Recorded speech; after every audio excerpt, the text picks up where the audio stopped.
So we're still discussing the practice. So we had just finished the STD drill, and then we went into the breakout sessions. Yes. And you know, you basically had 3 courts going at the same time. Yes. You had you with the setters. Yes. You had Jeff working with the middles on Yes. defense, and then you had Cam and the other John Shea, yeah. and John Shea working on. Passing with the liberos, outside hitters, and opposites. Okay, wonderful. Now I saw some. For me, maybe I'm biased because I was watching you coach, and that was what I thought was the best part. Was the portion on the setters. Yeah. That's where we had a chance to really see what was happening with the setters in terms of focusing on, squaring up, and then your high contact point. Yes. I was pretty impressed by your focus and how successfully that transferred, especially late into the Italy drill, on the high focus and the 11 or 12. Tell me a little bit about some of your history and influences with setting, because where did that come from? You know what I mean? Yeah. Or is that all you? No, I grew up and was influenced heavily with setting with a man named Harlan Cohen, who to me is, I mean it in the greatest possible complimentary way. I mean, he was the Yoda of setting in this country. Harlan Cohen. Okay, cool. And where? Tell me a little bit about him. So when I was a little kid, he was a national team coach in the '60s. Had actually coached at Pepperdine. Oh, wow. And was one of Marv's coaches when Marv was a player at Pep. Wow. He had spent time at Pepperdine. He had actually spent time at UCLA and had trained Max Sonicson and Mike Seeley. Then he had gone back to Pepperdine. He had trained Chip McCaw and J.J. Riley. Those are phenomenal setters. Yeah, and so Harlan always made setting fun. He was all about it being athletic, and he was all about it being, being efficient and movement.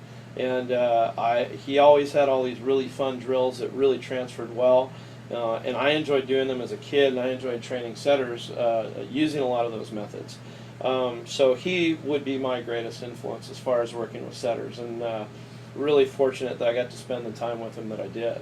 Well, I saw it, and I was impressed, because your setter is the one seemed really young, but his level of what he was doing was, and the speed and the height. I was really impressed by the high contact point, and because of that, the fast release. Yeah, the high contact point is huge. We want our contact point and our release point to be pretty close so that it's a real quick movement, and it eventually it becomes uniform, whether they're setting forward, whether they're setting quicker bick, or whether they're setting overhead. And if we can make the release point the same for just about every single set, then we're doing our job, and we're forcing the block and defense to really have to react instead of being able to have a cue to read.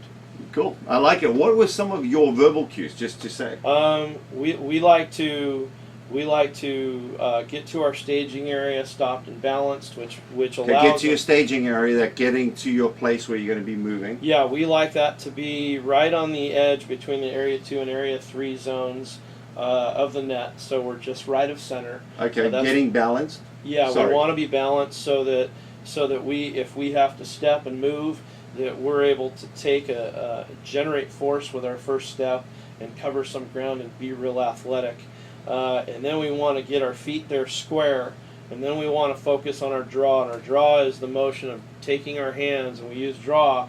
And I came from Harlan, like a cowboy draws us down. Yeah. So our draw from here to here, want that. I've never heard that. I love that. We want to be That's really good language. Yeah. We really want to be quick with our draw and crisp with it, and we want to get it from right about your waist to between 11 and 12 o'clock in one quick motion early, and then we want to have a quick tight release. Great verbal cues. Now, especially with the change in the game, I haven't seen enough of this. Everyone is so focused on running the offense and the 6-man, but I think all of that falls to pieces if you can't run it quick with the setter. You know what I mean? And then the other thing I also liked were the targets. Yeah. So they're getting instant feedback. Hey, is this on point? So that's a pretty cheap tool. Go in and buy the equipment. It is. It is great feedback for the setters for the actual set. For us, when we're doing those drills, the primary focus is the process.